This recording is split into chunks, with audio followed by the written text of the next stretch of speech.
Hello everyone, welcome to social science classes. इस video में student हम डिस्कस करेंगे class 7th history chapter 5 rulers and buildings. Previous video में student हम discuss कर चुके थे कि जो बिल्डिंग्स थी, बिल्डिंग, टेम्पल्स, मॉस्क्यूज, टैंक्स किस तरीके से जो रूलर्स थे कंस्ट्रक्ट करते थे और क्यों करते थे। इस वीडियो में स्टूडेंट हम डिस्कस करेंगे why were temples targeted. Temples को मोस्टली जो एम्परर थे टारगेट क्यों करते थे और स्पेशली जो उनका वहाँ का वेल्थ था उसको वो लूट कर अपने राज्य में लेके जाते थे। तो टारगेटेड जो थी कौन सी बिल्डिंग्स थी किंगडम्स के अंदर और कौन किसको ज़्यादा करता था वो सब हम इसमें डिटेल में पढ़ेंगे। बिकॉज किंग बिल्ड टेम्पल्स, क्योंकि जो टेम्पल्स राजा बनवाते थे उसमें वो डिमॉन्स्ट्रेट करते थे अपने devotions to the god and power and wealth, यानी वो अपनी पावर का, अपने धन का, अपनी शक्ति का और भक्ति का प्रदर्शन किया करते थे। It is not a surprising that when they attacked one another's kingdoms they often target these buildings. और ये हमें बिल्कुल भी सरप्राइजिंग नहीं लगेगा कि एक किंग दूसरे किंगडम पे क्या करे, टारगेट करे उनकी बिल्डिंग्स पे। ये उनके लिए आम बात था। In the early 19th century का एग्जाम्पल लेते हैं। पांडियन के जो किंग थे श्रीमर और श्रीवल्लम इन्वेडेड श्रीलंका। तो जो श्रीमर थे वो क्या करते हैं, इन्वेड करते हैं, श्रीलंका में घुसते हैं और उनको हरा देते हैं, डिफीटेड करते हैं।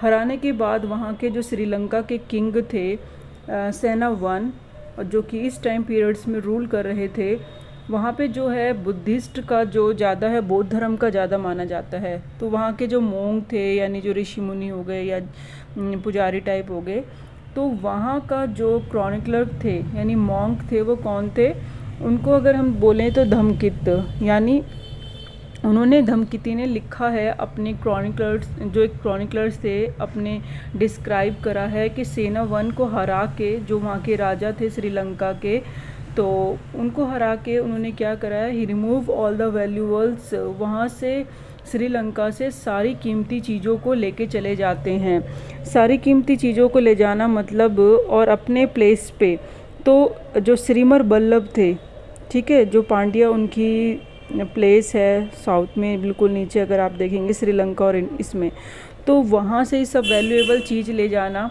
क्या क्या था, जो उनका एक पूरे सोने का पैलेस बना हुआ था एंटायरली गोल्ड से, तो वहाँ पे जो बुद्ध का स्टैचू था वहाँ से वो निकाल के ले गए। एंड द गोल्डन जो बुद्धा थे वो किससे बने हुए थे, गोल्ड के से बने हुए थे, तो वो ज्वेल पैलेस से लेके चले जाते हैं। And golden image in the various monasteries all these he sees.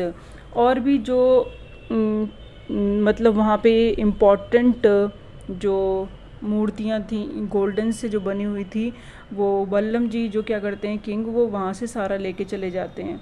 And the blow the pride of the Sinhalese ruler had to be avenged and the next Sinhalese ruler. अब जो वहाँ पे सिन्हालीज थे उनको ये बिल्कुल भी पसंद नहीं था, वो रिवेंज लेना चाहते थे, बदला लेना चाहते थे कि किस तरीके से हम अपना वापस लेकर आएँ जो भी गोल्डन की बुद्धा थे, और वो वहाँ पे जो बल्लम थे वो लेकर चले गए थे।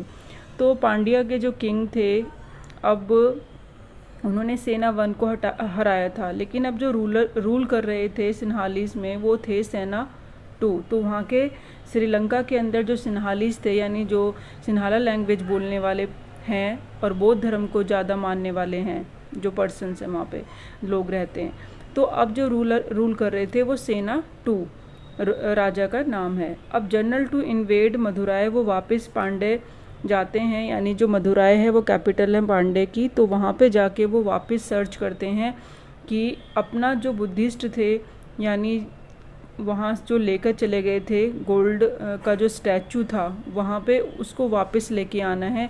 ये मेन एक्सपीडिशन था, मतलब अभियान था किसका, यानी जो ये सेना टू थे, इनका मेन एवेंज यही था कि हमें वापस लेके आना है। मदुराई में वो जाते हैं और जो मेन बुद्धिस्ट क्रॉनिकर इस चीज़ को एक्सप्लेन करते हैं कि ये स्पेशल जो एफर्ट किया गया था अपना गोल्ड स्टैचू ऑफ बुद्धा को वापस लेने के लिए किया गया था।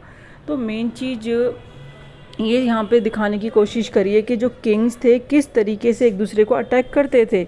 तो ये जो अटैकिंग है looting the place of worship और डिफीटेड द रूलर्स, यानी रूलर्स को हम डिफीट कर रहे हैं, लूट कर रहे हैं और वापस अपने प्लेस पे उसको लेके जा रहे हैं, जिससे कि क्या हो रहा है, सक्सेस हो रहा है, अपना फेम बढ़ रहा है, इन्फ्लुएंस बढ़ाने के लिए और ये दिखाने के लिए हम कितने पावरफुल हैं। तो ये इसलिए टेम्पल्स को टारगेट किया जाता था, क्योंकि टेम्पल जो होते थे वो किसी भी राजा के शान शौकत को दिखाते थे और वहाँ का सारा वेल्थ लूट के ले जाना और अपने किंग में मिला लेना किसी भी रूलर के लिए बहुत बड़ी अचीवमेंट हुआ करती थी। उसी टाइम पीरियड में अगर 11वीं सेंचुरी में देखें तो चोला एम्पायर के जो किंग थे राजेंद्र वन, तो उन्होंने शिवा टेम्पल बनाया था, जैसे कि हम इन हीज कैपिटल, अपनी कैपिटल में, और वहाँ पे मोस्टली उन्होंने जो भी दूसरे किंग्स रूलर्स को डिफ़ीट करके जो भी स्टैचू वहाँ से लूटे थे और वो अपने किंगडम में वो ले आए थे। जैसे कि प्रीवियस वीडियो में स्टूडेंट हमने पढ़ा था कि जो राजा राजदेवा थे, यानी अपना नेम उन्होंने चेंज किया था, और जो राजा राजेश्वरम टेम्पल यानी शिवा का था, तो वो टेम्पल बनवाया था। तो मेन चीज़ वो क्या कर रहे थे, वो कर रहे थे कि हम किस तरीके से जो इम्पोर्टेंट दूसरे रूलर्स के वो हैं, मतलब मूर्ति हैं या वहाँ की जो मेन चीज़ें हैं, उनको लाके किस तरीके से अपनी इम्पोर्टेंस को बढ़ाना है।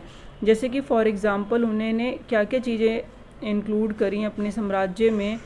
सन पेडेस्टल्स फ्रॉम द चालुक्य के एम्पायर से उन्होंने सन पेडेस्टल्स को लूटा, और फिर गणेशा का जो स्टैचू था and several statue of Durga, Nandi statue लिया ईस्टर्न चालुक्यास के एम्पायर से। इमेज ऑफ भैरवा जो कि शिवा की फॉर्म है, और Bhairavi from the Kalingas of Orissa से, and Kali statue from the Palas of Bengal. तो ये अलग अलग एम्पायर से, अलग अलग प्लेसेस से उन्होंने इम्पॉर्टेंट थिंग्स को क्या करा, लिया, और यानी एक हम कह सकते हैं सीज़ करा। और इस तरीके से राजेंद्र वन ने, जो कि चोला किंग थे, अब 11वीं सेंचुरी में अपने इम्पोर्टेंस को इंक्रीज़ करा। मेन कह सकते हैं कि किस तरीके से उन्होंने ये शो करने की कोशिश करी कि अपने आप को ज़्यादा स्ट्रॉन्ग दिखाने की कोशिश करी। ऐसे ही मोहम्मद गजनी थे, बिल्कुल उसी टाइम पीरियड में अगर हम देखें, belonging to the same time पे 12वीं सेंचुरी में।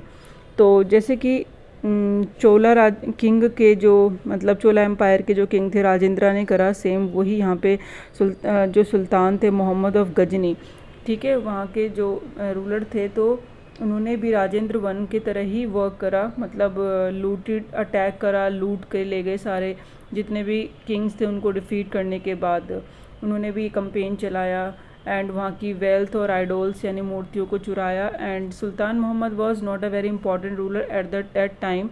वो सिर्फ एक इम्पॉर्टेंट रूलर ही नहीं थे, जबकि वो इसलिए भी जाने जाते थे डिस्ट्रॉइंग द टेम्पल्स। उन्होंने बहुत ज़्यादा टेम्पल्स को तहस नहस कर दिया, स्पेशली अगर सोमनाथ की बात करें तो। Win credit as a great hero of Islam, और ये सब उन्होंने क्यों करा, एक रिलीजन पर्सपेक्टिव था, अपने आप को ज़्यादा इस्लाम में अपने आप को एज अ हीरो प्रेजेंट करने के लिए उन्होंने ऐसा करा। In the political culture of middle age most ruler display their political might and military success. अब इस मेडिवल एज के अंदर जितने भी रूलर्स थे, तो मोस्टली उनका पॉलिटिकल और जो मतलब अपनी ताकत और मिलिट्री सक्सेस को बढ़ाने के लिए उन्होंने ये अटैक करा। And looting the place of worship of defeated the rulers, और रूलर्स को डिफीट करा, यानी उन प्लेसेस पे ये लूट खसोट करी जिससे कि राजाओं को हरा के, ताकि उनका मतलब इन्फ्लुएंस बढ़े, सक्सेस हो। और जैसे कि यहाँ से सोमनाथ के बहुत ही एक इम्पॉर्टेंट माना जाता था वेल्थ के पर्सपेक्टिव से, तो जो मोहम्मद गजनी थे यहाँ से सारा वेल्थ ले जाके उन्होंने अपनी कैपिटल गजनी को बहुत ज़्यादा एक इन्फ्लुएंसफुल बनाया। यहाँ का सारा गोल्ड ले जाके और वैल्यूएबल थिंग्स को ले जाके वहाँ पे डेकोरेट करा, अपना गजनी बनाई। तो मेन वेल्थ और आइडोल्स को चुराने का मतलब यही था कि आप किसी की राजा के मतलब मेन जो है टेम्पल हुआ करते थे, क्योंकि उनकी पावर को शो करते थे, उनकी वॉरशिप को शो करते थे, और आप उसी को टारगेट बना रहे हैं, तो कहीं ना कहीं आप उसका सब कुछ ख़त्म करके अपना पावर को बढ़ा रहे हैं। यहाँ पे एक दोनों में डिफरेंसेस ये है, जैसे कि यहाँ क्वेश्चन में पूछा हुआ है राजेंद्र वन और गजनी में डिफरेंस क्या हुआ, क्योंकि अटैक तो दोनों ने ही करा था। सिंपल इज़ दैट कि यहाँ पे एज अ ग्रेट हीरो बनने के लिए अगर हम देखें तो यहाँ पे जो अटैक करा था गजनी ने अटैक करा था इसलिए कि वो अपने आप को एज अ हीरो दिखाना चाहता था अपने इस्लाम के अंदर, ठीक है, इस्लामिक जो एज अ हीरो रिप्रेजेंट कर सके, मैं कितना ग्रेट हूँ और मैंने कितना कोशिश करा है, कितना अपने आप को, अपने रिलीजन को आगे बढ़ाने के लिए। जबकि अगर हम यहाँ देखें, यहाँ पे जो राजेंद्र वन है उन्होंने एज अ पॉलिटिकली अपने आप को स्ट्रॉन्ग करने के लिए दूसरे की मतलब रूलर्स की वैल्यूएबल चीज़ों को लेकर आए थे। यानी वहाँ पे इन्होंने सिर्फ क्या करा है, अपने आप को दूसरों की चीज़ों को लेकर आना और अपने आप को बस थोड़ा सा स्ट्रॉन्ग रिप्रेजेंट करना, ना कि रिलीजन पर्सपेक्टिव से अटैक करा कि हम तुम्हारे धर्म पे अटैक कर रहे हैं और अपने आप को स्ट्रॉन्ग बना रहे हैं। नहीं, सिर्फ पॉलिटिकल पर्सपेक्टिव से इन्होंने अटैक करा, और यही इन दोनों में फ़र्क है। सिमिलरिटी अगर हम देखें तो दोनों ही टेम्पल्स पे दोनों ने ही अटैक करे और वहाँ से वेल्थ को क्या करा, लूट करी, और लूटने के बाद अपने साम्राज्य में उसे मिलाने की कोशिश करी। नेक्स्ट वीडियो में स्टूडेंट हम डिस्कस करेंगे गार्डन्स, टॉम्ब्स एंड फोर्ट्स किस तरीके से बनाए जाते थे और क्यों बनाए जाते थे। Thank you so much, keep watching, keep learning.